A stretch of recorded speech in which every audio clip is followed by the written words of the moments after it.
Welcome into your box seat, brought to you in association with Woodland Stud Standing Sweet Lou. This is your Harness Jewels preview. Yes, the 11th running of this wonderful series. Craig Thompson, the excitement level, is it similar to what it's been in the previous 10 years? As I say, an evening to you. Yeah, evening Michael, evening Gregory as well. Yeah, I'm parochial North Islander, but I really love the Harness Jewels at Ashburton. The Dash for Cash for $1.2 million. And the times that they've been running, Greg, and I'm sure the track will play very fair on Saturday. It's a day I really enjoy, and I'm sure I'll enjoy this one as well. Michael, multi-heaven, that's how it's been described by many punters over the years. As I say, evening to you. Is that how you see it this year? At half of the program, Greg, yes. A big hi to you, hi to Craig, and I hope everybody enjoys their day on Saturday. Travel safe if you're going from around the country to get to Ashburton. It's a funny one because it's very much a meeting of two halves. There's 4 or 5 races you look at and go, look, this should just win. Piccadilly Princess, Spankham. Some would say the same about Heaven Rocks, but the trots all have question marks of different varieties over them, and so too do the 2-year-olds after recent defeats. I've found in the past, the Jewels is like taking a pick 6. It's not about the winners, we can all find those. It's about knowing which ones of the hot favourites to leave out, because usually one of them or 2 of them along the way get beat. Courtesy of Harness Racing New Zealand, we've got some giveaways for you. I think we've got 4 or 5 packs that you could possibly win one of. In the 10 years of the Jewels, how many winners has Super Sire Bettor's Delight sired? Send us your answers to the box seat at tab.co.nz. Of course, that's for the 10 previous years, and one of those, of course, Michael, was a trotter. Yes, tipped out last year by the big man who gave Donegal Bettergritch a chance. So there's one. What all the others add up to, and you can win that pack from Harness Racing New Zealand. Big news coming out about Bettor's Delight this week from Woodland Stud. Stud fee increase for next season. He's going to a fee only one other New Zealand horse has ever got to. $25,000 from next season onwards. Limited book. Obviously, they have a lot of their own mares they can pin to in Woodlands. There'll be a lot of people who are regular customers. So not everybody will get their boys, and it is an enormous amount of money, but I suppose it's a supply and demand thing, and he is right at the top of the tree, not just here, but all over the world. He is. Get yourselves your hands on this and you'll find the answer to that quiz question there and all the information you need to know. If you can't get one of those, we'll tell you what you need to know right now in terms of this year's Harness Jewels.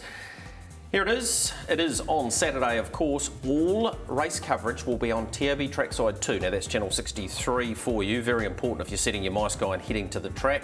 We will have a preview starting 11 a.m. with Craig Thompson and Michael Guerin, and a whole lot more information for you on the day. First of the Jewels, underway at 11:47. That, of course, is the Ashburton Guardian 2-year-old Diamond. $10,000 bonus first 4 on all races, a bonus early quaddie 2 to 5, and a terminating pick 6, which is the norm, Craig Thompson, on the last 6 races. Yeah, I mean, it'll be a relatively small pick 6 with also the All-Stars having a majority of the favourites in the last 6 legs, Greg, but it's well worth playing into. And those bonus first 4s, as we've seen from Sunday with that 3,000 injection going in through that last month, have been very popular. Let's have a look at the predicted weather for the day. I can tell you it's been pretty consistent in Canterbury over the last 10 days or so. We're looking for a high of 12, which is not warm, but there's only a late chance, Michael, of some drizzle, so hopefully that'll stay away. And let's face it, the Jewels thus far has been pretty blessed. And it is winter on Saturday. Of course, it's the last day of autumn today, so you've got to expect it could potentially be cold. Doesn't seem to affect the horses. They seem to run very fast times at Ashburton regardless. I would like to see the rain stay away. Ashburton is a track when it does rain can get a little bit boggy because it's got a bit of top on it on the inside, so that's crucial. So we'll talk about that on the preview show at 11 o'clock on Saturday morning. That's the crucial component. The cold, well, that won't bother you sitting at home. And, of course, they have resurfaced this track, not with the sand that's been at Addington Raceway and Forbury Park, but a similar type substance. So that should mean this speed capital of harness racing in New Zealand may even be quicker. Let's get to the first of our Jewels, and it is the Diamond for the 2-year-old fillies. The move here, Craig Thompson coming for LMAC 185 into 175. You'll get an opportunity shortly to see her work on Monday, and she will take off the sliding blinds, but put back the blinds she had on in those wins at Auckland. Yeah, I thought she was very disappointing, Greg, to be honest, last start, but I'll forgive her that run because her previous form was unbeaten. Barrier draws, we'll see the speed map very shortly that were done for all 9 races at Ashburton that we think will posse up on the speed mark early, along with New York Rain. She's been the best 2-year-old filly in the last 2 months, Greg, if you take that last run out of it, and I can see her being in front. if she can get back to that form she showed 3 weeks ago, I think she would go close. Let's have a look at your speed map that you put together for each of these races, and you're expecting plenty early from the favourite. Also New York Rain, who has got off the gate Well, pretty she got up brilliantly last start, Greg, to find the front, and I see no reason why she won't go forward. Chevron's Reward will take a trail behind Almac or either New York Rain, so she'll posse into the trail. Following her through is obviously Dizzy Miss Lizzie, who's been a little bit inconvenienced with the draw. At best, she should be probably 3 back on the fence, and you may see horses like Angel of Harlem, who set the New Zealand record last start. David Butcher picks up the drive and Better Joy go forward from the draw. It's not a long run to the first bend, same scenario at Cambridge, but it's a slightly longer, Michael. That makes it crucial for those who are actually going to buzz. They have to buzz very quickly. Yeah, and I think more importantly is the attitude the drivers take, warm them up with the bat up and get the horse interested. Some people are going to the jewels to run the best they can. 5th or 6th is a victory for them. They get their money for being there. They enjoy the day. That's the reality of the jewels. Some are going there to win, and that's different. And you'll see that off the gate here. I think Dexter Dunn might go forward on a Better's Joy type horse. New York Lane will go forward. The problem with Almac is we haven't seen her gate speed a lot, so we don't know whether it's real gate speed or just all right gate speed. Now, you're thinking she's going to jump potentially to the lead, fellas, but that could be completely wrong. This is a confusing race. Had she won at Addington last start, where she massively underperformed, she'd be $1.30, and we'd be saying, it's a moral, next dream about me, blah, blah, blah. She didn't win. And that's thrown the cat among the pigeons here. I think she'll probably win here, but I think there's enough there you can make a case for Dizzy Miss Lizzie again. Clearly Better's Joy, and maybe New York Lane, but I do think she's slightly on the weaker, bigger side of the 2-year-olds. All right, throughout this coverage tonight, we will show you footage from workouts on Monday, and it was exclusive for us to be able to pick this up, and you get a chance here to see Almac and see how she performed. She was in with A-Lister, Mark Purdon on A-Lister in the middle, Almac getting through on the inside with Michelle Nielsen, and wider out, of course, Shenandoah with Tim Williams. And we'll hear from Mark Purdon. He will tell us about how he felt the three of them worked on Monday. Mark, it was noticeable Almac had similar gear to what she had on prior to her last start. Yes, that's right. We made a little bit of a change with her, but yeah, she seemed to do her work good this morning. Is that the blinds? Is that, I mean, the obvious gear change going into the last race? She wasn't as sharp. Is that all you put that down to? Yeah, a little bit, and you know, she perhaps was tying up a little bit too, which wouldn't help. But she seems to be over all that, and you know, very happy with her this morning. Right. What about A-Lister? Yeah, her work was good, and work was good on the watch, but probably didn't feel as strong as what I would like. And it was also pleasing to see Shenandoah hitting the line nicely. Yeah, Tim was pleased with her, and she looked good and strong toward the end. He was very critical, Tim Williams, of his drive on Shenandoah last time, but she's going to have to be very good, isn't she? Yeah, I agree. And just with those workouts, of course, that was mainly predominantly Mark Purdon's horses. Tony Hurley went there, Mark Jones as well. So they weren't official workouts. These are very private workouts they've let us eavesdrop in on. When you were looking at those, because you were there, so unpaid, what did you notice the most? It's probably the thing I noticed with those guys is that they don't work them awfully quick. They sort of go 3:20 or 3:12 for a mile and a half. They run home in a quick last quarter, but they're not like the Australians or some other trainers who really buzz them up. Here's the work list. Mark's given us coverage of that, or accessibility to it, which basically says they run a mile and a half in about 3:6, 3:7, home in 59, 58, depending on you know, which category they were in. Well, those sort of horses, the 2-year-old fillies, they would have gone a lot slower than that. Yeah, exactly, they did. So he sticks to that extensively, and I'm not saying that other stables don't do it either, but watching them and looking at them and timing them, that's exactly what they do. It's a good guide, isn't it? If you watch a horse work, they only really work the last 800, and especially the last 400. Most of them only work a 27-quarter and under a minute their last half. But what I like to see, and if you're taking the advantage of watching these workouts, is how they get to the line the last 50 metres, because if they're running a quick 27-quarter, the best part of the race is the end of their race. So for me, I thought very good work from Almac there, and also Shenandoah Shenandoah. Quite nice. All right, let's have a look at Elmac and her latest winning performance. This was at Alexandra Park, of course, and she dominated here in the Group 1. Yeah, she did, and has overcome bad draws in a few of her starts. And as Michael said, it's very hard to get a guide on her form from a mobile, from an inside draw. The only one you can go back to is her first up run at Forbury Park, and she got out okay along with A-lister. Greg, she was very good here, and as I said, Shenandoah, both of their runs last start were disappointing. I think you've got to put a line through them. Probably the best value in the race, Caitlin Clark. I said last week on the show if she got a draw, the $21 and $4.50 wasn't bad value. I don't think she can win the race, but from barrier number 3, I think she's a good place bet. Cruelled by the barrier draw when you first look at it, Dizzy Miss Lizzie, but it may not work out that bad. This is her, got a nice run through. You see her angling off the fence there for Blair Orange, and she really found the line. She's by changeover, which surprised us and many who have been following her, but she was outstanding here, Michael. Well, she's probably going to be exactly the same place she was, which is 3 deep on the inside. There's absolutely no reason she can't win this. 2-year-old fillies, there's a huge discrepancy between the best one and the last one. Huge. Some of these are maidens and may be maidens forever. Others are going to win 15 races. So they'll open up. The gap will come. She's got a huge winning chance in this race. I think she'll sit 3 on markers, peel out. She's almost my top tip because she's such good value in the race compared with Elmac, who's like 10% of her return. So she's a big winning chance and one of the few opportunities for the day, fellas, to actually get double figure odds. Here's what the key drivers we caught up with had to say about their chances. Zach, Caitlin Clark hasn't had much luck with draws, but finally gets one on Saturday. Yeah, it's a good draw. I think she's got a little bit of gate speed and her runs have been good. I was wrapped with her run at Addington last start and I think the draw's going to bring her right into play to run the first 3, but see Ellie Max draw inside of us, so we might have to burn a wee bit harder than what we thought early. And hey, if we can get to the fence and get a good follow behind something, she's going to be a chance. Dexter, nice to have a happy horse, and clearly she was with her performance last time. Yeah, she was, Greg. Work had been good since she travelled back from Auckland, and we're pretty confident she'd run a good race the other night, and she didn't let us down. So she's come through it really good. She's probably a little bit brighter again since that run. So wide draw, but she's definitely in with the fighting shot. What do you make of that, and what are your initial thoughts around obviously where Elmac's drawn and your chances of getting a forward position anyway? Yeah, well, she's probably one of those fillies you can sort of just work forward with her. I wouldn't say she'd have blister and gate speed, but she can work forward and try and get herself handy. And after that, we'll just try and stick on with them up the straight.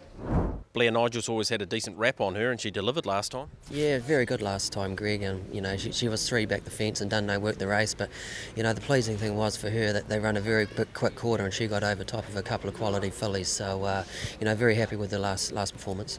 As long as they go really hard up front, which they should do, you may end up 3 back on the fence here, but it's not the worst place at Ashburton. No, not the worst, Greg. Just the worry is, whether it looks on paper that Elmac will lead, and if it sort of skips that little bit clear before the time we get out, it's hard at Ashburton to pick them up again. But if we just get some luck early, even if we get a chance to pop off early, we'll be a big assist. But we're looking for luck early. But if we do get some through the run, and a couple of the betters get some bad luck, very, very big winning chance. Yeah, that change of gear that Nigel McGrath adopted with her a stronger bit, certainly aiding her chances. I got some feedback from down south, a bloke that you know, won't mention his name, but you'll know exactly who I'm talking about, considering that with the Jewels, why don't we have the emergency, the last horse in the field, and if there is a scratching, they drop in where that scratching comes out of. It's probably not a bad idea, not a bad concept for this series. Well, I don't like it. No, I think it's too confusing for punters. You're saying one moment you're drawn nowhere or barrier 14, they scratch number 2, then you draw number 2. I don't like it. No, I think it doesn't work in New Zealand. I've seen it trialled overseas. It's never worked anywhere else. All right, what's your thoughts? I tend to agree. I quite like the system that it is at the moment. I mean, you know where you are. I mean, if you haven't made the field, you're on the ballot. I mean, if you're good enough to get in the field and you're lucky enough to get barrier 1, when I do my speed maps, as soon as the fields come out, I treat the ballot like it's scratched. Yeah, so I say, for example, this week something's drawn, Mark Calder's drawn 7, I treat it as 6 until otherwise advised. Yep, all right. Fair enough. Let's move on to the 2-year-old Ruby, which is the second race on the program, of course, and one of the wide open affairs on the day. Springback Lockie out to $4.50. That surprises me. Well, prime example. I treat the number 1 as a scratching. Yes. Springback Lockie on treating as being drawn number 1. Yep. Yes. As we are now. And I think this is the most interesting race of the day, along with the 4-year-old Trot Boys, because you could actually make a case that 8 or 9 of these could win, which is really rare in Group 1 harness racing in this country. I don't have a strong opinion on it because there's virtually not a horse in this race who would gallop and surprise me. Any of these could gallop. They could all trot the entire way. And a bad draw in a 2-year-old trot can become a good draw a lot easier than it can, for example, in a 4-year-old pacing race. Yeah, totally agree. I think anyone of 6 anyway could win this race on current form. Even a horse like Sunday Sun's probably thrown it away in 2 of his last 3 starts, Greg, and they've taken the half obbles off him. But yeah, on Majestic Man, he's going to have to come off the unruly to win. Gee, he's been mighty good in winning his last couple of starts. He's $4.80. But I did like the stablemate from Barrier 1 now. I know the blood was out on Springbank Lockie. I thought, gee, he's very good first up. Had excuses second up. Gets the plum draw, and Matthew Williamson will pick up the drive. OK, let's go and have a look at One Muscle Hill once we've had a look at the speed map. So you're expecting Springbank Lockie. We take the one out, as Michael quite rightly pointed out. There is a fair bit of speed here. Imperial Wiz expected to come out for Alan Clark. Why would he change his tactics? Paramount King and BJ Lendenny leaves quickly. Well, it goes very quickly off the gate, but it's drawn Barrier 8. And even Sunday Sun has come off on the gate in the past when he's drawn off the front row, and with a gear change, I expect him to use the Barrier 2 to go forward. So that what it does do is, if we think Springbank Lockie is your leader, if One Muscle Hill does stay down on trot, should follow through and get a nice run. I thought Sunday Sun could well get across them, but I'll be honest with you, speed maps for me, I know we're doing our best here, but for 2-year-old trotters... Well, it's very hard to do because a lot of these haven't had mobile front row draws. You've got to pull 4 of them out and throw them somewhere else because they're going to gallop. So it's a race where so many could win. I think on what we've seen, the one horse where you go, he can rough and tumble and beat all of these is Majestic Man. He's the one horse who's shown us. He's proven he can do it. The others, I think maybe they can do it, but I haven't seen enough proof of that. One Muscle Hill potentially follows out Springbank Lockie. Here was his work on Monday. Obviously, he's the one trotting on the inside there, fellas. A gear change here? Yeah, look, they took the blinds off last time, and it didn't work. Same thing happened in Australia, talking to the camp, and it didn't work then either. Mark said he trotted very nicely, and we'll hear from him right now to get his thoughts. Mark, he looked to be doing his work nicely, and he's got the blinds back on, a significant gear change there. Yes, that's right, Greg. He was just too laid back his last start, and today he's trotted very well, probably as nice as he has over the time he stayed with us. That's very positive going forward to Saturday. Barrier draw wise, it might not work out too bad being inside second row.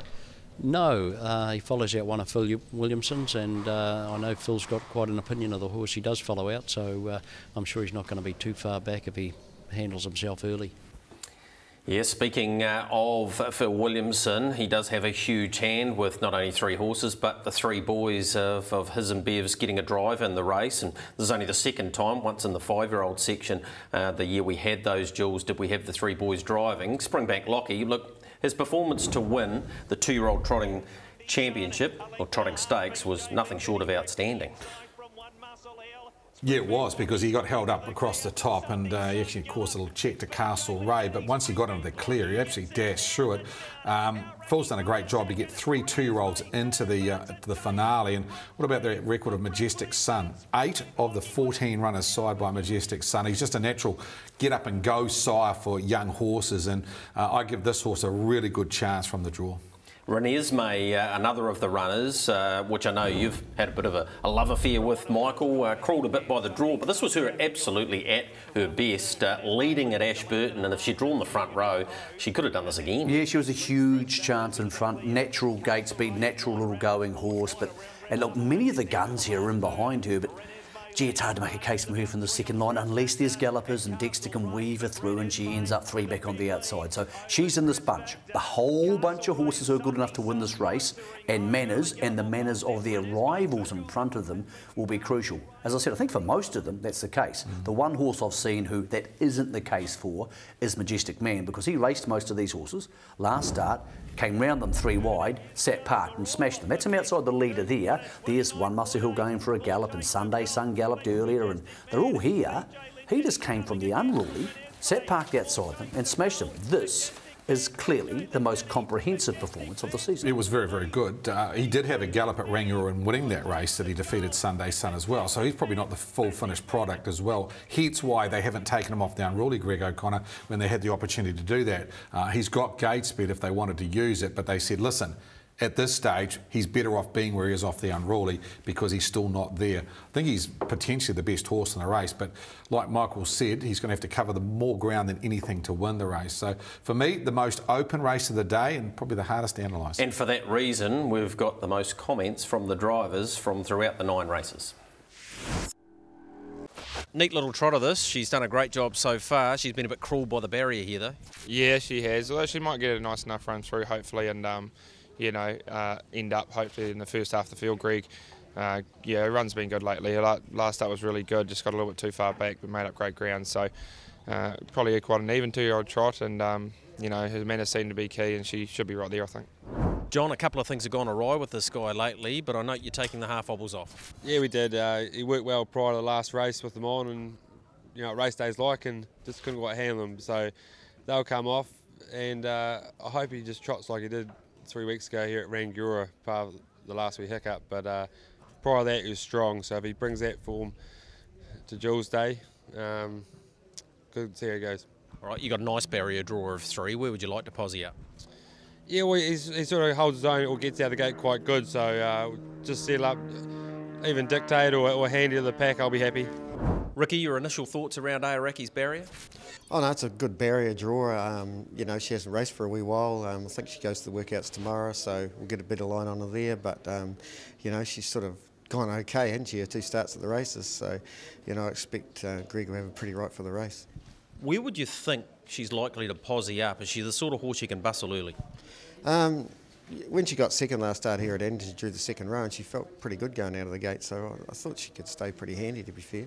It's a very even bunch, isn't it? Do you rate yourself a winning chance? Well, it's hard to say. I mean, Phil's ones are going super, aren't they? Both his 2 went, great the last couple of starts, but I think she'll do everything right, so that's the main thing, and she's definitely got a good place chance. Matthew, just get an update on your dad's 3 going around in the Ruby for the 2-year-olds. Your drive, Springbank Lockie, understand he's back and 100% health-wise. Yep, no, he's all good. Probably a wee bit of a close turnaround for getting over something. That would be the only wee thing, but no, he seems 100% at home anyway.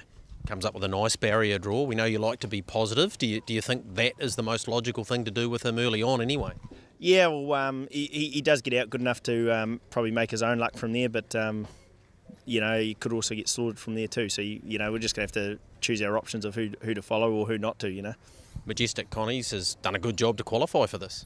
Yeah, he is a nice horse. He's been a real improver. We sort of thought he was a wee way behind them, whereas he's probably done as good a job as you could ask from him. And no, he'll go a good race. Draw 6, that's okay. So no, he'll be there. You were umming and ahhing, Team Williamson, about whether Majestic Man should start from the Unruly or not, and you've settled for that at this stage, but they can win in this grade and in this 2-year-old series from there. Yeah, if you're good enough, you can overcome that. Like, Heaven Rocks will be hot favourite in his go from the Unruly. So he's got a very good motor, and you're better off trotting the whole way than you are taking a risk, and especially in a 100 grand race. He's got his whole life ahead of him, so he's got to learn good lessons. So, no, he's still a chance from out there. He's got the good motor, and again, Brad will be positive with him. So, no, he'll still be hard to beat. Are you still happy, though, to be on the one you're on? Definitely. I think he's as good as any other in the field, and he's got the draw to use. So touch wood, he's 100% on the day, and yeah, he'll be hard to beat. I'm with him. I think he can win. He has the advantage of the barrier draw, and if he's back to 100%, we saw they don't win the 2-year-old trotting stakes first up very often, Michael. No, they don't, and he could get the similar run on the marker pegs, and it all looks really nice for him. But I'm going Majestic Man, only because I haven't seen anything to tell me he's not the best of this bunch. But I'm loath to take 480 from the Unruly, so this may be the race on the day where I watch. And what about for you? For the inside draw, I think Springbank Lockie. I like Majestic Man as a horse, and I would have had him off the Unruly if I could have, but I think from the draw and getting through that health problem, I like the way he dashed through that gap when he won in that video there, and I noticed his gate speed coming off found him in front in that video early on, so I have no doubts they'll be pressing the go button early. Good look there at the 2-year-old Ruby. Let's move on to race number 3 for us.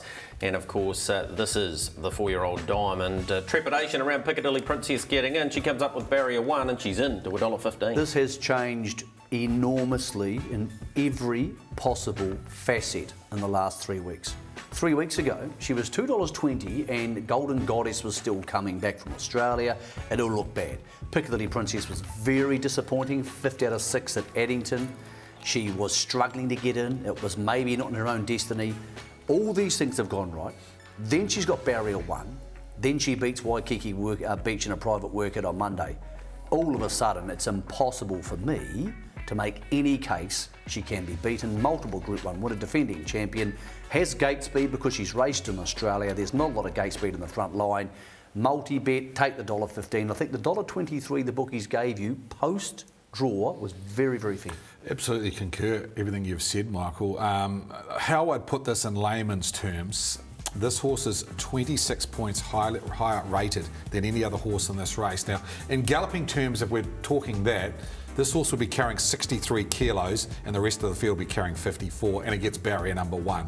So, for me, she should be winning the race. She's got the inside draw. She's got gate speed. It'll either be Cullen who'll drop on her back, or RR Sandollar, who'll do her best to kick up and take the trail. And then it's a horse that's coming across like Arden's Choice and maybe Ultimate Desire. But I think she'll be winning. I think the best value out of the race is Arden's Desire at $2 a place, because she's the only other Group 1 winner in the race. And Arden's Choice, of course, placed in an Auckland Cup. I've got a theory that you're right, Cullen who I reckon will get in the trail. RR Sandollar can get pretty rough early and running into that first bend. I think Blair, whilst he'll be trying to hold the back of the favourite, it won't be easy at all. What about Piccadilly Princess last year? Thought we'd show you how she got off the gate, just to give you an example, Michael, that she can leave it, and she's probably got quicker since then. Well, no doubt. She's been to Australia for not only WA racing, where they fly the gate. This is her last year getting off, then handing to Golden Goddess. She's been to Melbourne, and then she's been to Menangle, where they come off the gate incredibly hard. Like, there's just no reason you can make logically for her to lose this race. Now, she could underperform. There's always a 10% window of possibility she can underperform. Here she is in the trail, comes off the back of Golden Goddess. Had Golden Goddess been in this race, I would have thought it was a race in 2. Now I think it's a race in 1, and just as clearly, Arden's Choice, as an Auckland Cup 3rd place getter, is second pick in the race. These are 2 open class horses, racing horses who, in the old scale, are about C2 to C5s. Absolutely. I mean, Arden's Choice has been placed in a Jules behind Dream About Me. She's had a couple of runs at Ashburton.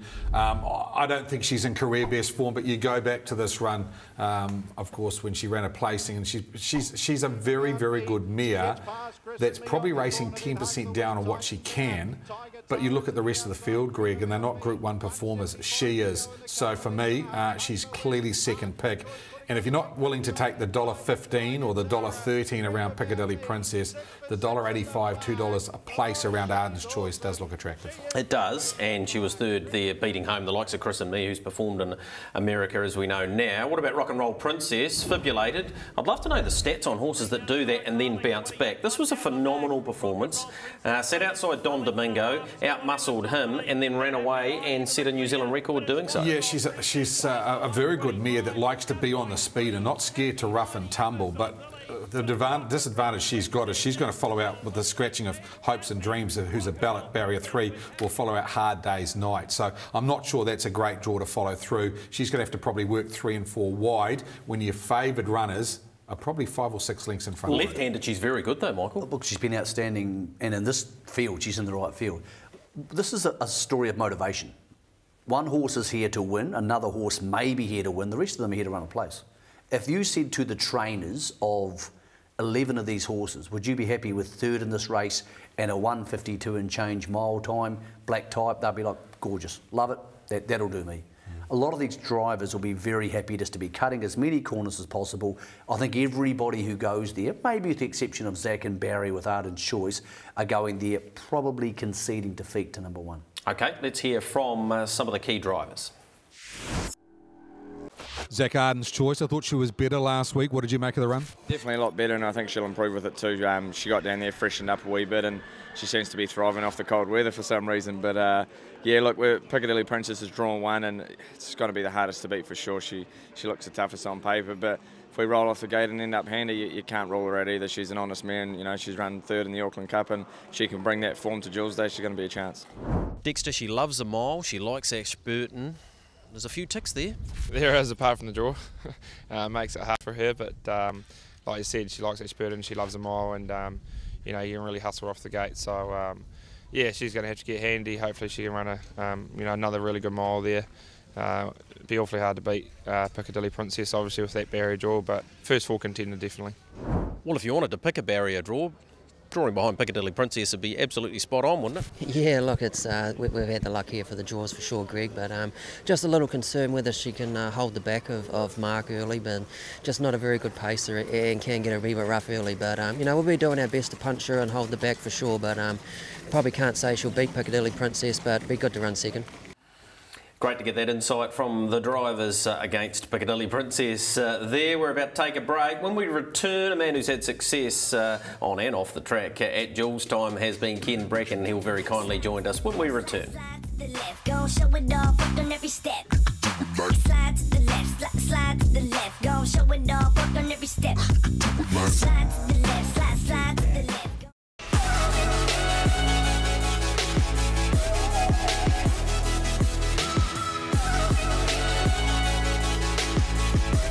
And welcome back into your box seat, our Jules special. We continue with, and we're joined by a man who's had great success in the Jules, couple of wins with I Can Do's, and it of course Party On, Ken Brecken. A very good evening to you. Evening to you, Greg. Great to have you here. Look, this concept, which was developed, well, 11 years ago now, as we go into the 11th running, must be one that you see as a real shining light in this industry. Look, absolutely. I was actually involved back then with the concept at the Auckland Trotting Club. Next to the New Zealand Trotting Cup, there's no better day. 9 Group 1s in one day. It doesn't get any better. Very important for you from an ownership point of view, and we'll touch on some of those shortly, the chances that you have got, but also from a breeding point of view, because you've got a number of runners there on that face. Yeah, look, we've got none less than 7 runners on the Jules Day, and to be fair, we've got a lot of chances there. So again, whilst I don't have ownership, I have an incredible interest on the day. Must be an exciting day for him, Michael. Absolutely, and of course this time last year, Ken and the boys pulled off one of the great harness Jules coups of all time. Party On second start into the Jules, and Craig, different version of Party On this year. Second line barrier draw, so the racing plates on the other hoof, and also for her, she's had that longer season now. And often we see the horses coming to fruition this time of year, benefiting her last year. This time, as I said, the racing plate very much on the other hoof. Yeah, I think she's a tired horse heading into the Oaks, and I think the 2 weeks between the Oaks and the Jules has certainly been a benefit of her. We'll have a look at that workout very shortly, but I think she's progressed since that Oaks, and I think that freshen up going into a mile, and I think there's a lot of gate speed. When we look at that speed map very shortly, you'll see that there's a few that'll come out here, Greg, and it may allow a horse like her and Bonnie Joan to get into the race.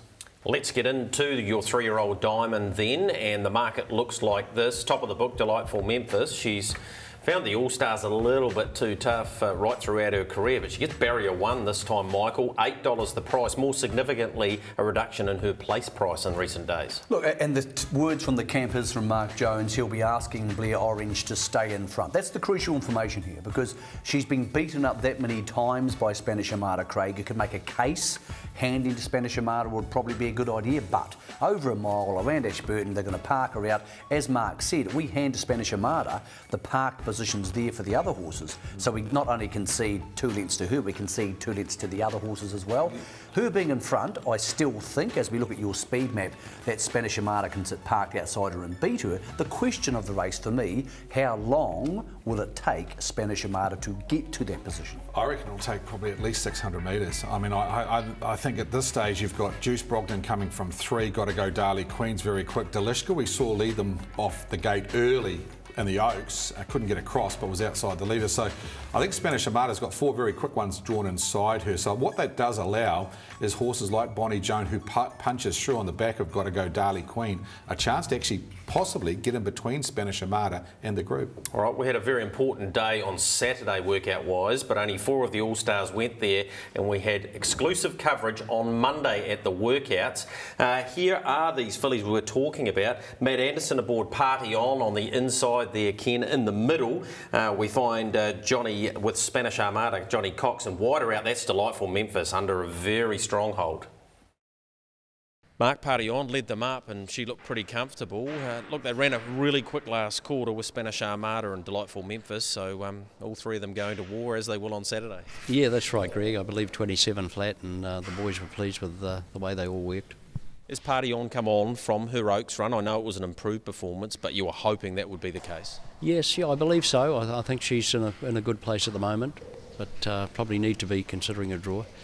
And Spanish Armada, of course, she just continues to do amazing things on the racetrack. She's not a lot to look at, is she? But she's got an enormous motor. Yeah, she has, Greg. Yeah, no, she's no oil painting, but she just does the job. How did that look to you, Ken, workout-wise? Because she looks to be back on the improve. Look, I spoke to Mark after the Oaks, and he had a smile from ear to ear. And look, I honestly think with the right run, she'll probably follow out Bonnie Joan. She'll need to have the pace on, obviously, and she'll have to go forward. So on seeing that, Greg, I've got a bit of a smile. Yeah, and there was plenty of positives there in that workout. Yeah, I can't pick her at all. I can't have her in any way, shape or form at less than $15. Because I know she's good enough, but the discrepancy between her run in the Oaks and Spanish Armada's run in the Oaks was gaping. Let's not forget, look, it's one thing to win leading Spanish Armada by 3 lengths or something. Sit Park win by 6 3/4. All conversations start with how do they possibly beat her? I don't think they can. These are the same horses minus Delightful Memphis. That's the crucial part. Bonnie Joan is very good. 3:17 for 2,700 metres at Invercargill. This horse is sat parked outside her. Had 2 digs and not just beaten her. She has smashed her. One of the most dramatic Oaks victories in New Zealand history. For me, it's impossible to make a case for any of these horses to beat her. Yeah, I've tipped her as the best bet of the day last week when she won the Oaks. I'm not as convinced this week. And a couple of reasons why is I think it may take her an awful lot longer to get round this time. A mile when you begin 100 metres from the winning post at Ashburton and they run to that first bend and you've got 5 kicking up underneath you. Delightful Memphis will be definitely one of them. Juice Brogdon, and I can count a couple of others we've just talked about. I think it may take 600 metres for Spanish Armada to get round. So she's not going to get round and find the front, so she's going to have to sit 3 wide and park to win this race. Absolutely can win it. But it's a lot different to the Oaks. The Oaks gives you a chance to get into the race and put the pressure on. The pressure's on right from the start here over a mile. I think Bonnie Joan has a great chance of getting money in this race. At 225, she is the 2nd best filly in this race, credentials-wise. She's chased home the Super Spanish Armada in the last 2. And she's going to punch through behind a horse that gets off the gate. She could possibly even posse up in front of Spanish Armada. That gives her a great chance of running I'll through. read that different. Party On's the 2nd best horse in the race. For me, she's won 2 Oaks, she's won 2 Group 1 Oaks, she won 2 Group 1s last year. Whereas Bonnie Jones never won a major race. No, but in form at the moment, you're saying you can't have Party On, but in the form at the moment, Bonnie Jones beaten Party On by 15 lengths. I love value. It's been a cornerstone of my television career is trying to find people value. Backing horses from the 2nd line to run past Spanish Armada, doesn't matter what they're I'm not talking to win, I'm saying at 225. Yeah, no, the placement, I respect that for sure. All right, let's have a look at Delightful Memphis just to show you how quickly she can get off the gate. We have to go back to October. She drew 1 here, Michael, at Addington, and as you can see there, there'll be no problems come Saturday. Yeah, and holding up from barrier 1 at Ashburton's relatively easy for a very good horse. I think she'll hold up, and if they're saying they'll stay in front, I'm not entirely convinced that's true. Sometimes people say these things because they want you to believe it, but look, it's her last start in New Zealand. I'm sure they'll roll the dice. She's a great place bet. Like, she was $1.85 during the week, which was phenomenal odds from the bookmakers. Here she is the last time we saw her. She missed the Oaks, of course. On this occasion, she comes up the inside. Look, the chance here on the black and white to actually run to the front and win the Neverly fillies. Then Spanish Armada got that adrenaline up and the momentum. And Bonnie Joan was also very good. Outside these 4 fellas, if you're looking for first 4 and trifecta chances, I thought Gotta Go Darley Queen was pretty adequate last week at Alexandra Park in a lot stronger field. Tony Hurley gets the catch right there. Yeah, maybe step up from the 1, the 2nd row. He's going to get the perfect run. For only first 4 wise, though. Yeah, I'm very, very outside first 4 because those 4 fillies we just saw in that video, I think will be fighting out the finish of this year's Jules. Okay, 2 of the crucial drivers throughout the day are the 2 leading the premiership, of course. Dexter done well in front of Blair Orange, and we've got their thoughts throughout this preview. Blair, she's been blessed by barrier 1. That's got to be a huge advantage, and she looks like she's pretty close to her peak here.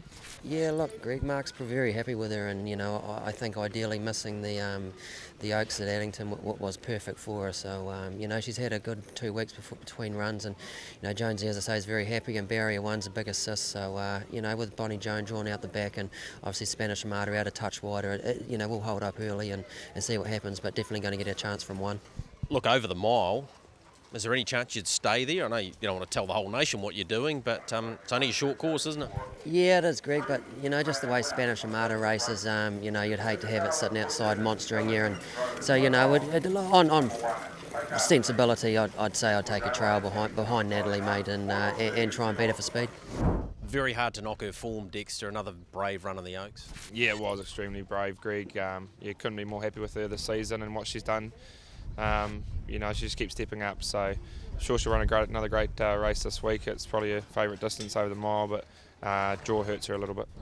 Zach, utmost delight. I thought very good in the Oaks. I mean, you're a long way behind Spanish Armada, but she was brave. Yeah, really brave. She's a horse that tries very hard, and she's only going to get better with time. She's a big scoped horse, and the draw hasn't flicked our way in that one. She's drawn 8, but just another situation. You've got to roll forward on those big days. You've got to be there, and hopefully we don't have to do too much to get handy. But hey, look, she's going to need a little bit of luck from out there. But you know, with her honesty and how hard she tries, she's going to be fighting at the finish. So Blair, Dexter and Zach Butcher there talking about their chances. Just on that, since her work on Monday, which we've just been lucky enough to see, I'd say Mark Jones and Blair Orange have had a discussion now because her work was exceptional. Look, we spend a lot of time on these shows telling people what horse people tell us, but that's what they think. If Natalie absolutely declares war, maybe they will hand up. It's so hard to tell. They try and give you their honest opinions. We appreciate them, but they are anything but set in stone. I think if she gets there early enough, I reckon she'll hand up. All right, that's a good look at the 3-year-old Diamond. Let's move on to the 3-year-old Ruby for the Trotters, and only 2 in the market. One clearly dominating it, Enhine, 124 holding firm there. Slight drift, President Royden. We'll get an opportunity to see his work from Monday shortly too, but yeah, there's no others really threatening here, Michael. He's completely and utterly dominated the season as Enhine. The only reason he's not $1.10 is last time didn't trot that smoothly, and when he's been to Ashburton, both trials and the Hambletonian, he's galloped for no reason in the home straight. I reckon there's a reason for that. They give you enough doubts, and the fact that he may well have to sit parked outside President Royden, Craig, to at least tell you that President Royden's the danger and maybe backable if you can get between $5 and $7 on the day. I think he might come a bit short. I think he might get into about $4.50 because I don't see money for anything else. Well, he's a horse that'll get off the gate along with Chevron Express, so they'll be the 2 that's going to get the right spot. But on Enhine, I think I put it down to that very hard track last start. The way didn't trot so squarely. I think there's a lot more cushioning at Ashburton. I think he'll just go forward. He may have to sit outside President Royden, but he did it in that video, Greg, that we saw winning a couple of weeks ago. So I think he's certainly up to doing it again. Let's have a look at his workout from Monday, and here we go. He's President Royden in the middle there with the galloping pacemaker Tui's inside. That's David Walsh on the outside with Regal Love, but he looked very comfortable. He'll have the hood on, and he'll be very, very hard to beat. Here's what Mark Purdon had to say. Mark, Regal Love and President Royden, what's the reports on their work? Johnny Cox was very pleased with President Royden. He trotted well and worked well, and Davey was the same with Regal Love. But yeah, she's just scraped into the field, so she'll probably need things to go away. And President Royden, you expected him to go very good against Enhine last time, which he did. Has he come on from that? I believe he has, Greg. Yes, we've stepped his work up a little bit, and he's coping with it well. And I was pleased to hear Johnny's report this morning. So that's Mark Purdon talking about the 2 runners. Ken on Regal Love, her form's been a little bit indifferent, very, very good in the Oaks, but things have just gone slightly awry. What's your feeling on her chances, at least for a place? Look, I think she'll struggle, to be honest. She's done a good job. She's been placed overseas in the Derby and again ran second in the Oaks, but this is a very rich field, and to be quite honest, I wouldn't be backing her.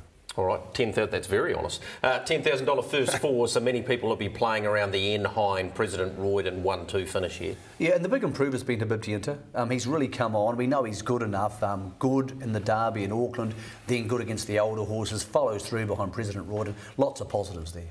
All right, we'll have a look at Enhine and his most recent performance, Craig Thompson. All importantly, here's a look at the start and what is likely to happen. We see President Royden getting off the gate well from wider out than he is on Saturday. Well, this was a breakathon early. There's only about 4 or 5 that trotted the whole way, and you can see Enhine in the Harness Jewels colours drops back off the gate, and he's done that in a couple of races when Ricky's allowed him to settle. He won't be able to do that in a mile race at Ashburton. He'll have to go forward a little bit harder than he went out here, but that's President Royden crossing Ruthless Nicholas Kayla.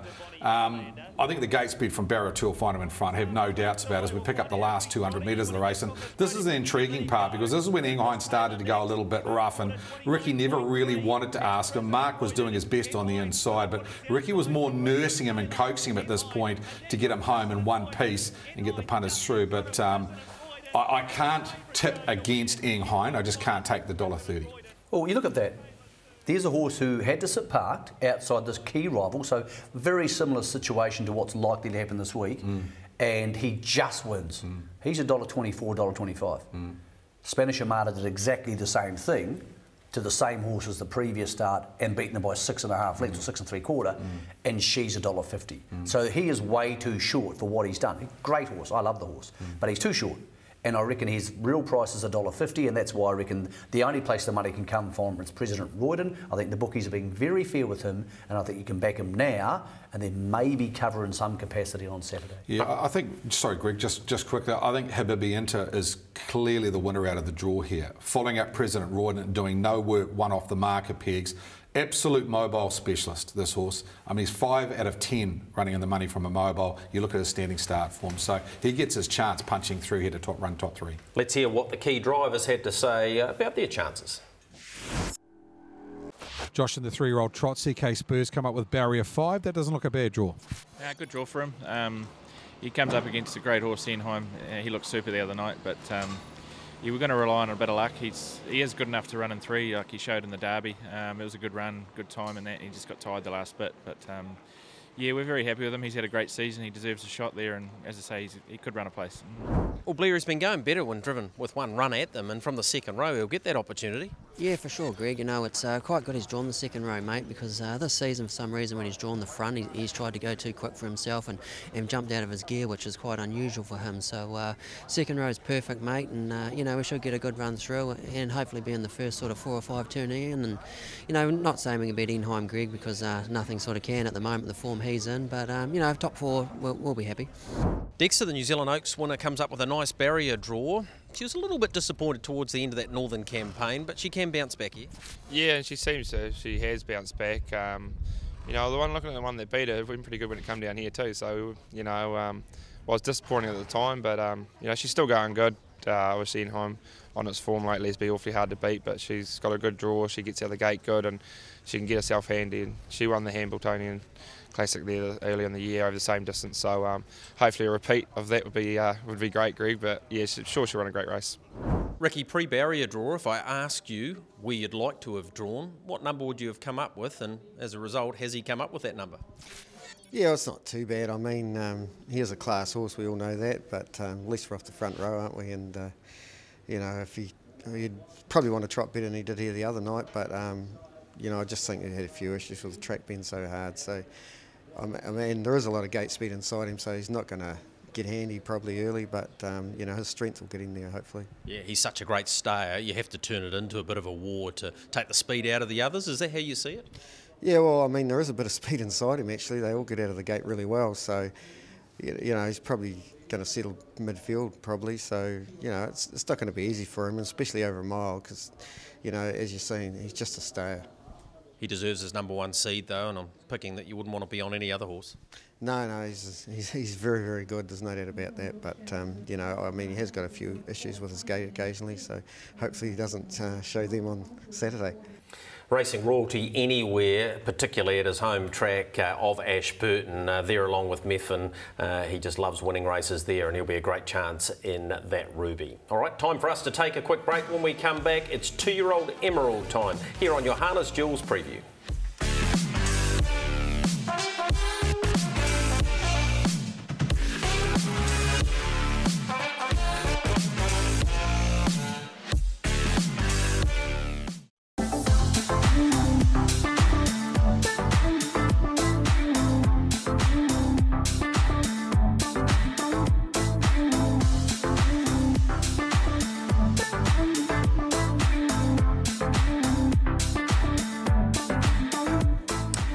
Foxy, preview continues for Harness Jewels, the 11th edition, and that man there's dominated 20 driving wins, and of course collectively with his 2 training partnerships and alone 30 training wins for the 90 Jewels, taking away the 5-year-old Jewels, of course.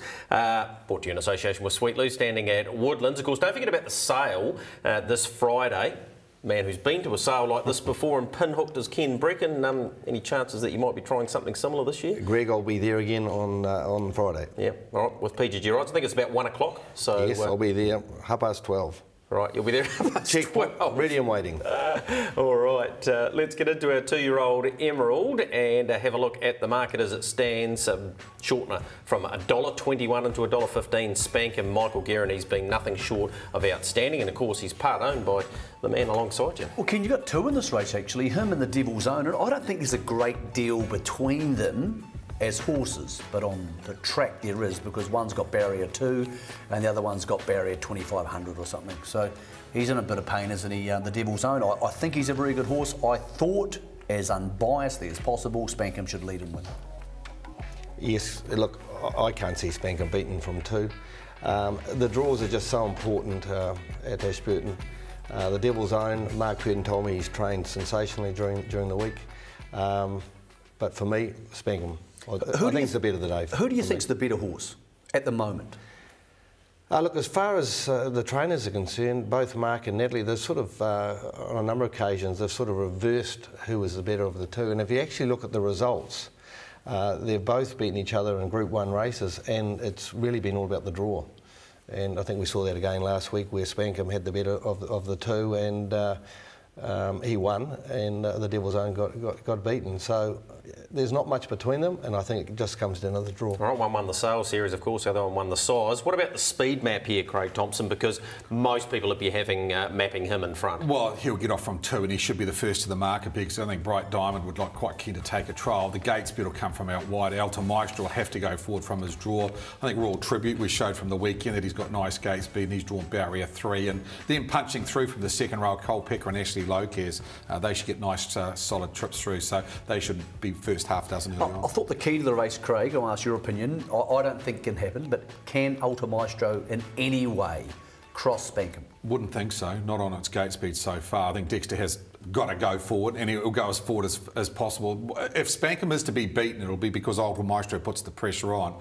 If there's no pressure, Spankham will get home. What I would say about the Devil's Own, I think he's doing what he's doing now on pure ability, because he's not a 2-year-old. He is doing super job at the moment, and had he drawn anywhere but where he was, I thought he could beat Spankham. Let's have a look at their work from Monday. The 3 of them, Spankham, the Devil's Own and All You Need Is Faith. There's Matt Anderson on All You Need Is Faith, out at the inside. Through the middle, Mark Purdon with Spankham. And the Devil's Own, gee, he was impressive. He actually gets the win, not by much. Here's what Mark Purdon had to say. Mark, a nice hit out for these 2-year-olds. Tell us how Spankham felt. He felt very good, Greg, and he got to the line strong, and his work was good. There weren't much between these. It was quite noticeable, though. The Devil's Own was finding the line nicely. Yeah, he's a big, strong horse, and he's got a lot of bottom to him. So it's just a shame he's drawn awkwardly on Saturday. Preparation-wise, since their last run here at Addington Raceway, are they in the right spot in your own mind? Are you happy with where all 3 of them are at? Yes, yeah, happy with the way they got to the line today. They were strong, and last quarter in 27, so they're in a really good place. What do you make of that, Ken? Were you happy with your pair? Well, the Devil's Own, very, very impressive. But again, I just think it comes down to the draw. But I'll be having a few bob on the Devil's Own. Yeah. Can't help myself. All right. Got to support the family. Yeah, you certainly do. Look, Michael, on that trial workout there, and gee, I can't thank Mark Purdon enough for giving us that exposure, and to Hazel and Shelley, our camera people. They had a massive weekend and they turned up there at 7:30. We've been privileged to be able to get that coverage. Yeah, it's cool stuff to get. I mean, if you said to Chris Waller or Aidan O'Brien, can we come watch all your private workouts the couple of days before the Oaks or the Derby, they'd be like, no, can't do that. I don't put a lot of stay on the work, only because they're working together and they run up the lane, and a head there or 2 lengths there, it's largely irrelevant, because Spankham probably has a 6 to 8 length advantage over the Devil's Own, and there's just no way that he's within 8 lengths better than him. The gap's just so big. Now here is Spankham last time. He's in the Harness Jewels colour here. Devil's Own is out in front of him in the blue. Ducks in here. That's controversial, blah, blah, blah. Spankham runs away and thrashes him. Now, that's when they had similar runs. Spankham, just put this in your mind. He's on the marker pegs and he can probably go, Mark said to me this week, 151. How's he going to be beaten? He's an absolute filthy moral. I love Michael's confidence at $1.15. I think you'll find the front, and I think he probably will win, and I think he has been the best 2-year-old. That's what I would say. But I do think the Devil's Own has beaten him home before, albeit from a softer trip, and I think he's on the up and up. This is a horse that didn't start racing till March. The other blokes raced through Christmas time. I just feel that gap is not as big as maybe the $1.15 versus $9 suggests. Let's have the thoughts of a couple of our key drivers in this. Dexter, he's had a pretty torrid time of it lately in the races anyway, and he's got a tough draw to deal with today. Yeah, he's been going great races, Greg. You know, 2 starts ago was a great race and then great run, and then last start, you know, I thought he fought on really, really great after getting attacked so hard. So bad draw, but he's great off the gate. We'll be going forward, you know, and then taking no prisoners. He can run a really good mile, he can run quick times, so he'll be aggressive with him today, and hopefully he can, you know, run another super race, which he has done all year.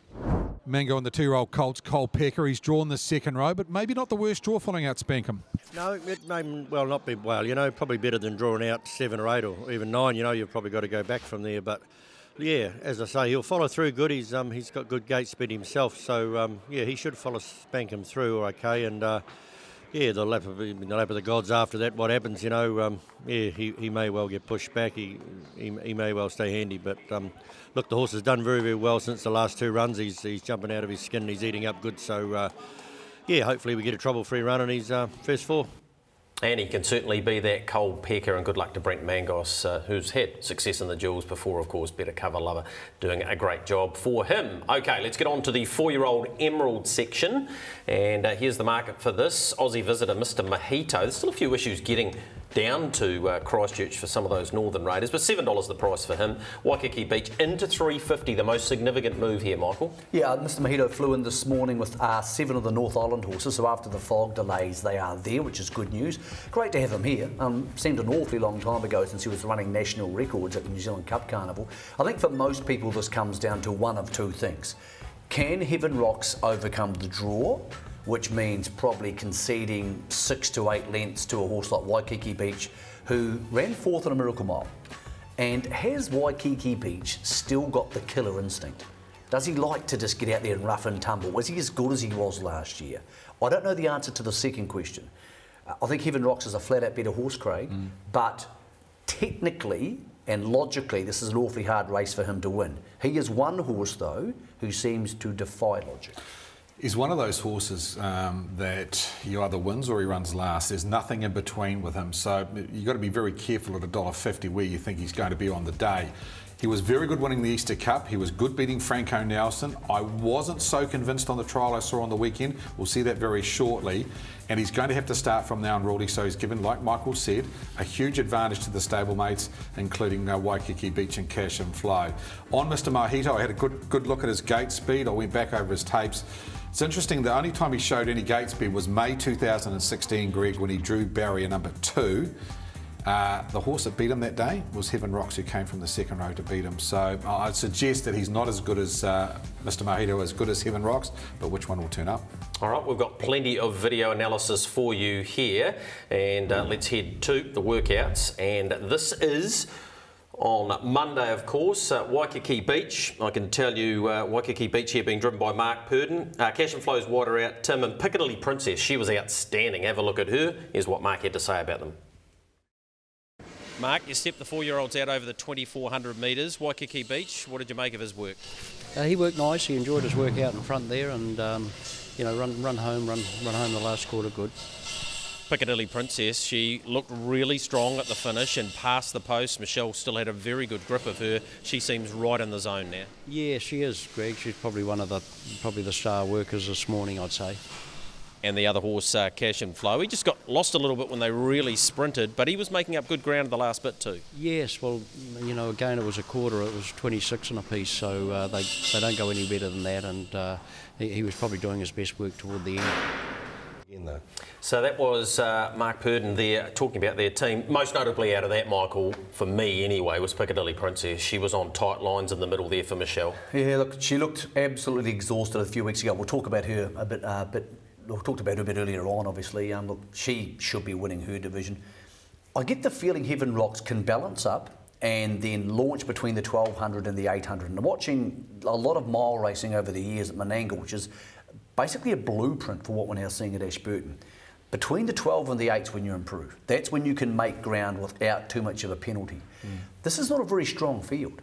Like, Waikiki Beach is a good horse. Now, here's Heaven Rocks. There'll be some concerns over this. I have none. This is irrelevant to me. Heaven Rocks is in front here. This is the trial last week. More the better on the outside. More the better gets him on the outside. And Stars Align comes up the trail or passing lane, gets inside them. Now, Heaven Rocks here is a bit rocky, mucks around a bit. To me, reaching for his hopples, I think maybe they're an inch or two too long. Mark's going to look into that. He actually said to me, he said, look, he just goes better for Natalie. When Natalie drives him, he goes better. He said also could have won the trial. I think we'll see a different Heaven Rocks this week. I think they'll launch him between the 12 and the 8. They'll get outside Waikiki Beach. They might just run straight past him. Let's not forget, this is the horse who ran past Lazarus in a straight line 3 or 4 starts ago. Don't give up on him being in front in the jewels of 600 to go. More importantly, the rest of the horses in this field aren't in the same class as the top 2 or 3. Here's the Beach. Obviously Lazarus in front here, and Waikiki Beach sits on his back. Look, if there's no Lazarus in the world, Waikiki Beach has won the Taylor Mile and the Messenger. But he has also now not won a race this season. He won't get a better chance than this Saturday. I want to tell you about a gear change too, or not a gear change, but Natalie puts a Rainbow on the outside of Heaven Rocks as well, because you know he floats around, and I spoke to Mark, as Michael did, and he said if I'd let his head go, he still would have won that trial. So I think you need to factor that in. Oh, I do, but I'm thinking, we're talking about betting, we're talking about how we're making money. Heaven Rocks, the best Heaven Rocks will win this race 99 times out of 100. No doubt he's the best horse in the race. But I do think Waikiki Beach, they'll put the blinds on him this week and he'll be the first one to the market pegs. I think he'll lead this race up. It's whether Heaven Rocks gets round quick enough. I think he will, and he'll probably take over and he'll probably win. But I think Waikiki Beach at the $5 he was a week ago was backable. I think everyone's thinking now with the Barry draw coming out, if we're not backing Heaven Rocks at $1.50, what are we backing? We're backing Waikiki Beach. Mr. Mojito, of course, a horse we know very well. This was him breaking the New Zealand record. He is really good, and we've seen a lot of him. Well, I think he went through a patch of 7 from 8, Mr. Mojito, after he won his first start, Greg, and the only time he got beaten was in Heaven Rocks back in 2016 in May. So he's been exported to Australia. Michael's probably seen a lot more of him. He's only had the one start, Craig. Yeah. And what happened was, he went around the 4 and 5 year old championship at Melton, actually trailed, punched through and got a lead, which he didn't actually come to the end of it. He came to the end of it, beaten by Field Marshal, who subsequently has won a free for all there. So I think he's well enough to be a danger. I'm not sure he's a natural miler, to be entirely honest. So, what do you make? I mean, he's only had one start this time in, but what do we make of his gate speed? Because from the South Island form and from the times that I've seen him racing in New Zealand, he's never showed that much. No, he'll have to hold his own. He's not the smoothest pacer. No, but I don't expect him to lead. One thing I want to ask you boys about, we've completely dropped Cash and Flow. I mean, last week we were talking in the standing start, we think he can beat Waikiki Beach. He thought that race on his Auckland form was outstanding. Do we just put that standing start behind him? The Barry draw is not ideal, but is he the second best horse in this race? No, he's not. No? Well, Waikiki Beach has run second in a Taylor Mile, a Messenger, and ran 4th in a Miracle Mile. Now, Cash and Flow would run 4th in a Miracle Mile. Yeah. Simple as that. So he's put him barrier 1, barrier 2, he's $5 whatever. Barrier 9, he's got virtually no chance. Boys. Yes. The breeders keeping the faith. All right. The breeders. He's keeping the faith. Are you still here? I'm still here. Have you learnt anything? And I'd love to see the connections get up. Warren Pengelly, Freddie Tong, and Gary Woodham would be sensational. I agree. His real odds, he's too much. He's 2 unders. His real odds are $15. Yeah. Big mover has been Buster Brady. Here's what driver Dexter Dunn had to say about his chances. Well, he likes the beach life, this guy, and he's in wonderful form, isn't he? Yeah, he's going really good, Greg. You know, he's shown the team his true promise his last few starts, and was a good run and beat some nice horses last time. So yeah, sort of middle of nowhere draw, but he sort of have to find a posse, and you know, hopefully he can finish it off the way he has been lately. So that's Dexter Dunn and Buster Brady in with a great chance. Ken, thanks for coming in and having a chat to us. All the very best to you, both on an ownership and breeding-wise on Saturday. I know you'll enjoy the day regardless. Looking forward to it immensely. Fantastic. Pleasure being here, guys. All right, there is Ken Brecken.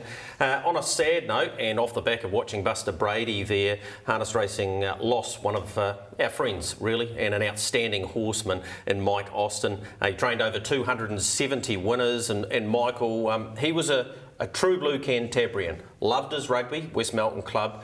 Racing was a massive part, and he liked having a beer talking about both. But one thing I found about Mike Austin is he always called a spade a spade. Yeah, a big beer of a man too. One of those big, larger-than-life sort of guys. And when I was a kid knocking around on the West Coast, he was on the circuit, talked to anybody. He loved his horses.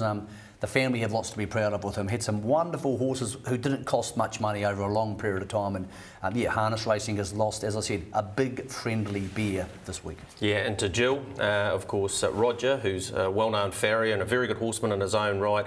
To Kyle, who has Buster Brady, and their sister Michelle. Yeah, our thoughts are with you at the moment. He'll be farewelled at the Wairaki Chapel there on Thursday at 2 o'clock, and I'm sure there'll be a huge number in attendance. Let's go out on one of his favourite wins, I believe. Listen to the horses that Too Much To Do was able to beat here in an Inter-Dominion heat where he sat 3 wide, or she did, throughout. I'm sure Mike would be really pleased that we're showing this one.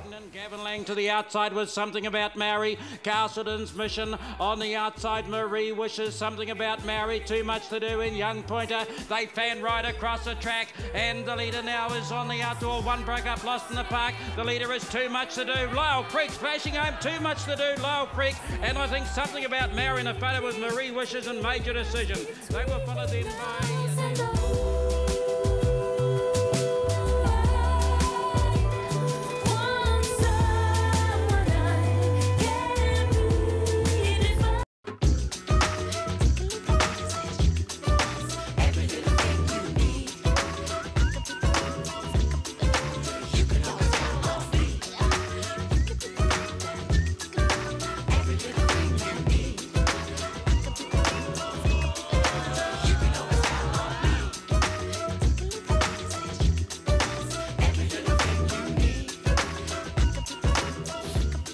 The mighty Mombay winning his second harness duels. He was way too good for them, which is a nice lead for us into the 4-year-old Ruby, and a very even race this, and a lot of talk about the market and the way things have shifted on the back of a trial on Saturday from Mark Cooler into 370 now. Wilma's mate, Michael, you updated in the New Zealand Herald today. David Butt hasn't been 100% health-wise. Yeah, unusual story. Suffered from a sort of a minor seizure last week. You actually feared he was having a minor stroke, and luckily he didn't have. Found to maybe potentially have a virus of some sort, which is giving him vertigo, which means you lose your balance, and you know it's a horrible thing if you've had it. Also, hasn't been driving work this week. The stewards have been informed he will have a doctor's examination on Friday. He told me he's 50-50 to drive Wilma's mate. If he does not take the reins, son Bob Butt is most likely to drive her.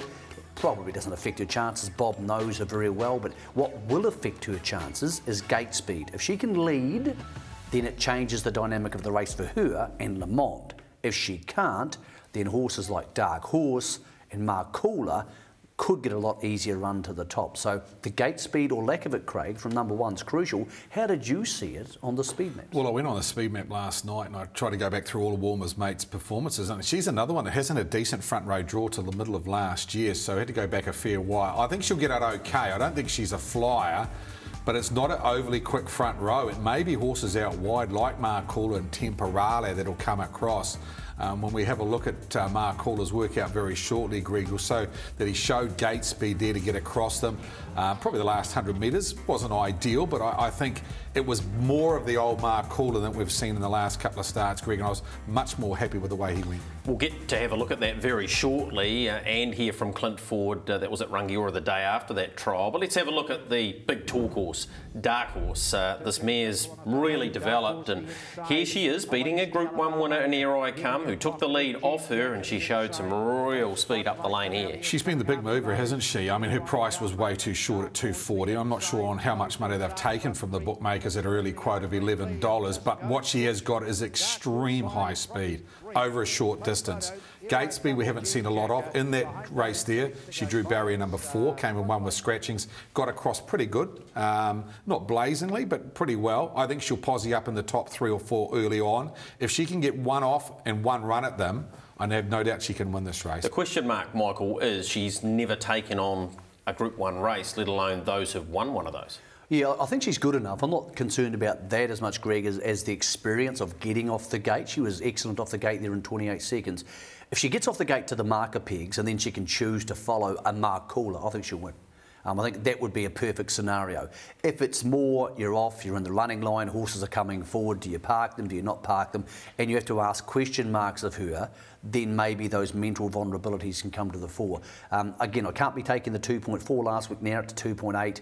I mark her about a $4.50 chance, right, alongside about 4 or 5 other horses in this race. You did suggest that maybe Clint Ford should take Mark Cooler away and have a quiet word. I think he has, by the way the horse trialled at Ashburton as part of the Jules trials, which incidentally, Craig Thompson, haven't been a great reflection of winners from the Jules. Probably more at Cambridge than at Ashburton. Cambridge has found a lot, but Ashburton had maybe not so. What we didn't see at the start of this trial, this horse came out very quick along with Le Monde, who had a gallop after about 800 metres, and he won nicely. Let's pick up the commentary for the last 200. But he's being eased up down to the line, and Mark Kohler's going to bolt in. He's won it by 8 lengths. Home second. Look at Miss Sandai get home well. Clint, nice blowout at the trials would indicate he's getting back to somewhere where you need him. Yeah, no, we gave him a good hit out yesterday. Don't know whether it was appreciated by the other trainers in the race, but I felt that he needed it. He hasn't been racing up to par, and he just needed. I think he needed his respiratory system to have a good blowout, clean out, and we won't do much with him this week, and hopefully we'll go forward and front up next week. Is part of that about the learnings from last year where you didn't have that opportunity leading into the Jules and he was just on that fresh side, or is it more about the way he's been this time in? Well, last year I felt that we probably should have gone to the Jules trial at Cambridge, just even for me to have a look at the track, but we didn't, and we went to a trial at Pukekohe with one other horse and probably didn't really get the hit out we needed. He's had a bit of chiropractic work. How much of an influence has that been in perhaps his attitude and the way he went at the trial? Yeah, well, Lil Boner was the vet on course last time we were at Addington, and she thought she found him a bit sore in the back, so she's come and treated him, and she's coming tomorrow to treat him again. And she thinks that it's helped, so it probably has, I think. In your own mind then, back on track, what about barrier draw? What do you make of that? Well, if no emergency comes in, then we'll come into 6. So I mean, Enheim's in the same boat. Monbay beat me from that same draw earlier on in the year, so we'll just have to go out of the gate. We went out of the gate yesterday, good. Started to come to it, so yeah, we'll just see what happens. You're with him, aren't you? You're warming to him all the time. Well, I'm more warming after what I've seen there. What I like about him is I think that because there is not a fast front row, I think he may be able to get across. I mean, you only have to go back to his Cambridge Trotters Flying Mile, where he smashed them there and won by 11.5 lengths, and he got off the gate good enough to get outside the leader and then eventually take the lead. You go back to the trotting champs at New Zealand Trotting Free-for-All at Addington when Monbay took the whole straight to get past him. I mean, he is the best trotter in the field, but he was just way too short. Now he's got out to a backable price and people are jumping on. What about for you? Look, I think he'll run to the front if Clint gets him off the gate well. There's no doubt he dogged it at Addington. He just didn't try. Maybe he's feeling the pain. He came back, they took the gear off and his resting heart rate was down to 60 straight away. So he did not try. Now, Clint's had a word to him, obviously in that trial, and said, wake up, you big dork, and they're going to go out there and just keep on pressing forward. And I think he will be a very hard horse to beat, but I think he could make the race for another horse. He could make it for Wilma's Mate if she's on his back. Dark Horses on his back. He could make it for them. But he's the key factor in the race. I think Tony Hurley, he's speaking to him. I think he'll be keen to come across. Greg, I know you caught up with him. Look, Temporale's won a Rowe Cup. He's been there, done that. So this rush for early spots is more open and more important than probably most of the other races for the day, where it's probably easier to predict. All right, at those private workouts on Monday, Temporale was one of the horses that turned up there, and the Galloping Pacemaker was in front of him. His work was really nice. He trotted nicely down. We're going to get a chance to have a look at that, and maybe let's hear from Tony Hurley anyway about how he worked. Tony, off the back of a very solid run here at Addington last time. How was his work today? Yeah, no, he was good, Greg. He seemed to trot good, and yeah, no, I sort of couldn't fault him on his work, and he's pulled up nice. So yeah, so no bad luck in the run, and we'll just have to wait and see what happens in the race. What are you thinking now? The barrier, you know, you've had an opportunity to have a think about that. What do you hope happens early anyway? Well, they're going to sort of come out fairly hard, and it's going to be, you know, we've drawn 7 or 8 or something, so it's going to be a bit awkward from out there. But he comes off the gate nice, so I'll just have to come out a little bit and just hopefully slot in, and hopefully we can just put him in the race at a good stage of it. And if they go strong, well, that'll be good. But if they back off, well, it's going to be, you have to put him in the race some part of it. What you do have with him is he's very versatile. We know he's won a Rowe Cup now, but he's as potent over the short course, isn't he? Yeah, he is. Yeah. You know, a good strong mile. He'll finish that out pretty good. So hopefully he does anyway. Let's hope he does, because he is clearly one of the winning chances, Michael. Yeah, I think there's about 5. Wilma's mate Le Monde, they've proven they can win this race. So's Dark Horse has proven she's got enormous ability. Then you have Markula. Look, probably Miss Sandai, had she drawn the front line, you could have put her in there because she beat most of these last time. And obviously Temporale can. I just think so much depends on where they end up in the run, how hard they go. Le Monde could be full back on the fence. It could be trail. Two totally completely different races. So I thought Temporale was just a good, solid each-way chance, good driver, should follow Markula across, maybe get onto his back and be in the running line somewhere. But yeah, this is the race of the day I'm sort of looking forward to, with a little bit of a head scratch and quite a bit of anticipation, because you know, these are 5, Dark Horse not totally proven there, but 5 open class horses. The horse galloping on the bend was Le Monde. That slight concern there? Worried me. It was actually about the 600 metre mark, Greg, and then he came down trotting in and finished him behind them, but it's not ideal. At that stage, Markula was 8 lengths in front, and he was chasing hard to get near him, and he's had a gallop. So I agree with Michael. He could end up the trail, or he could end up 4 back on the fence. He's totally reliant on what Wilma's mate does. Let's move to the 3-year-old Emerald. Of course, the race that the all-comers record was set in, and that was by Border Control, remains that, 150.6. The All-Stars with 4 runners in here, Michael. Ultimate Machete, $1.90. We'll see his work on Monday shortly. The Fixer has been a massive mover, $4.40 in terms of getting into this race, and, of course, market-wise, more the better. Hasn't been seen for a long time, $4.60. They have Stars Align as well. By far and away, the fairest odds the bookies are giving you for the entire day.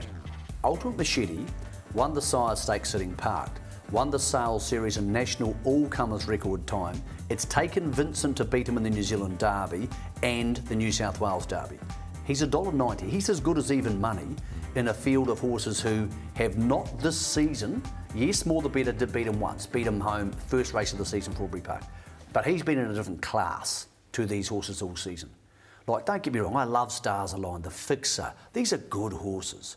But this other horse is one of the top 2 in the country. The $1.90 here is outstanding money. If the All-Stars get on some sort of run for the day, he might close $1.40. I think the Fixer will be the big drifter. I think he's very good, but he has not shown yet that he can beat Ultimate Machete. I just see no reason why he shouldn't roll to the front and win. What are you thinking speed map wise? Well, I think he's going forward from the draw. I think he's not a blazing gate speed horse, but I think Mongolian Storm or Rhythm and Blues would hand to him anyway, so the pressure will come from his stablemates outside him and Eamon Maguire out wide.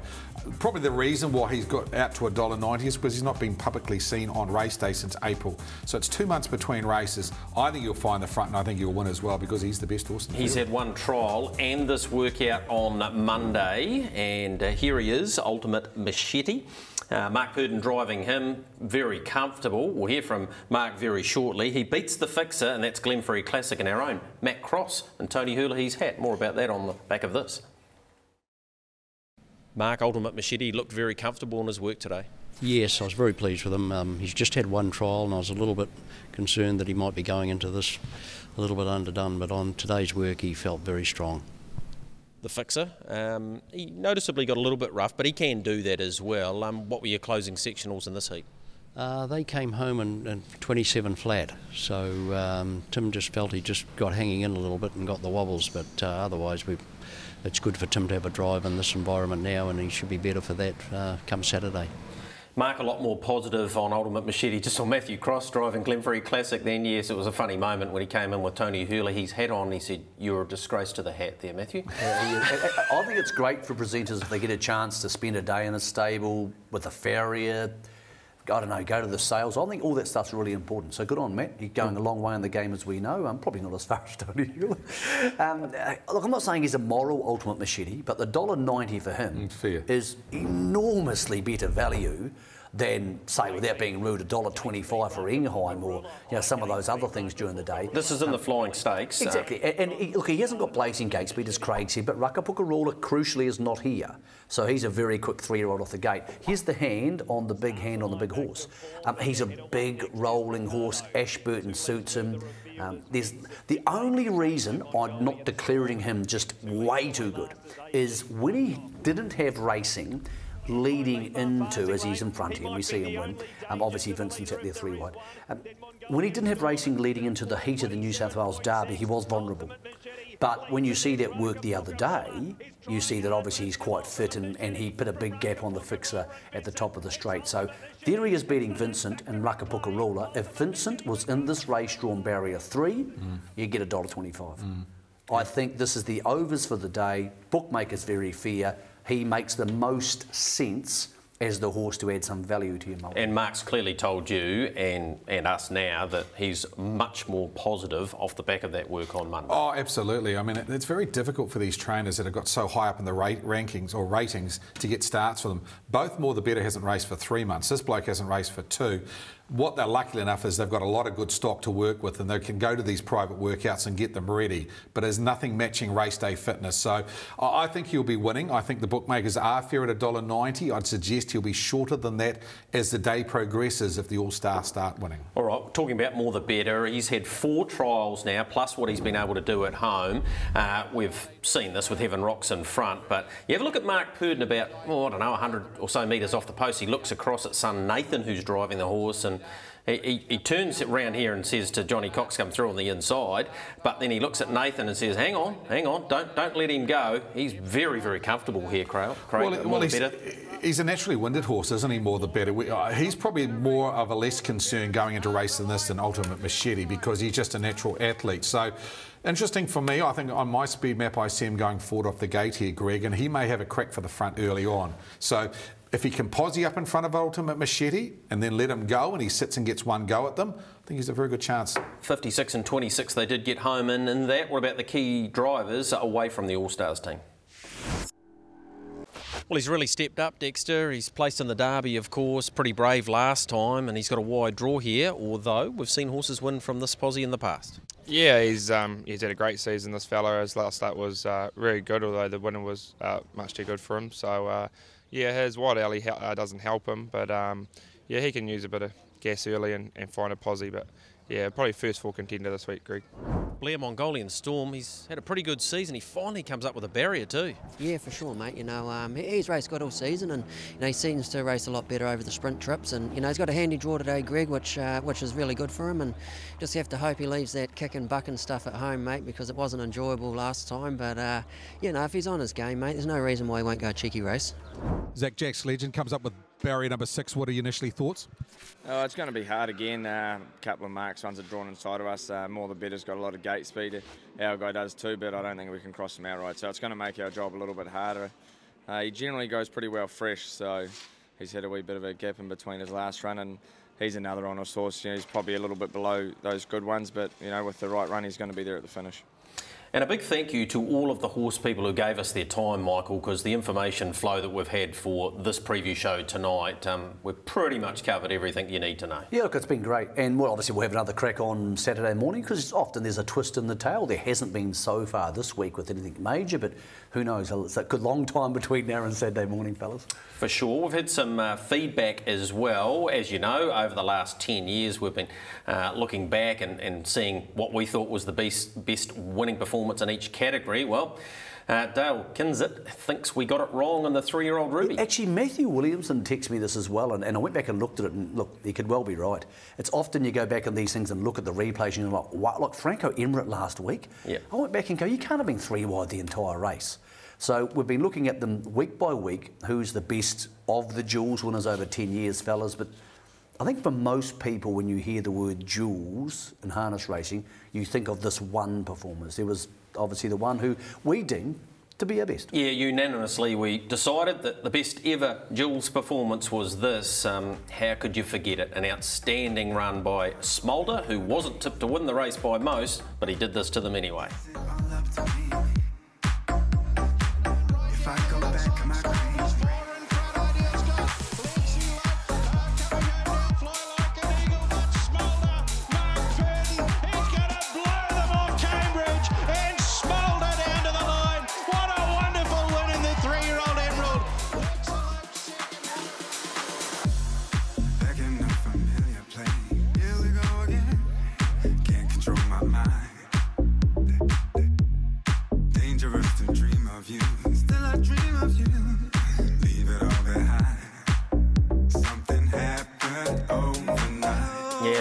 Win it was 152.1 at the end of the day at Cambridge from Smolder. What about our competition? Yes, you can win this Harness Jules gear. We want to know how many winners has Bettor's Delight side in the previous 10 years. Get your answers in to us by the weekend, the boxing at tab.co.nz, and we'll announce the winner on our wrap-up of the Jules show. What about our best value bets for the Jules? Many short price favourites, so we could all have tipped one of those, Craig Thompson, but we've decided to come up with the best value. Well, absolutely. I think Piccadilly Princess's race, $1.15, you can't take that, but I do like Arden's Choice. I don't think she's a great place bet. I think she was $2 last night, so I think she can run a place. Michael, you with Temporarily on an each-way basis? Not many Road Cup winners would have started in the Jules. Not many would start around the $6 or $7 mark, with the greatest driver of all time on, so each way's fair there. Yeah, and I think President Royden, if Enhine makes a mistake, and I hope he doesn't, I hope he performs to his optimum, then President Royden will be the big benefactor there, and therefore on an each way basis, he's a definite chance in it. Away from the Jules, Michael, Kiwis have been performing, many of whom been through Harness Jules, the likes of Custodian, My Field Marshal won again. There's been some terrific Kiwis going around. Mosdale Connor, outstanding in a $150,000 race, bit of a legend in North America, so that export market's starting to open right up again. Look, great to see the product going offshore. Also, away from the Jules, Michael Coleman rode his 2000th winner today at Matamata. Of course, he's a huge part of the industry. Heaps of harness racing people know him. He's a great guy. So, yeah, in the racing industry, well done to Mickey on becoming Mickey 2000 today. Yep, well done to him for sure. What about the elite lot, Tomoko? Man we've seen out here driving him too. Good, drove in the World Drivers' Championship. 10-year-old won the elite lot for the second time. Wonderful old horse. Amazing day. Look it up on YouTube if you want to check out the elite lot for 2017. We're leading into our Harness Jules preview 11 o'clock on Saturday morning. There'll still be a fair bit to go under the bridge between now and then, Craig. Yeah, we'll get a few suggested bets out to you for you, Greg, on how to spend $50 per race there and try and point you in the right direction of finding a winner. All right. And by the way, huge online coverage, hrnz.co.nz. They have previews of every race, a whole bunch of stuff, some profiles, Stacey Markham putting that together. So hrnz.co.nz if you want to know more about the Jules, previewing every race in depth. Big thank you to Craig Thompson, Michael Guerin. Hope you've enjoyed your Harness Jules 2017 preview show. We'll see you from the track at 11 a.m. Counting down the sleeps for sure. Hope you've enjoyed tonight's show.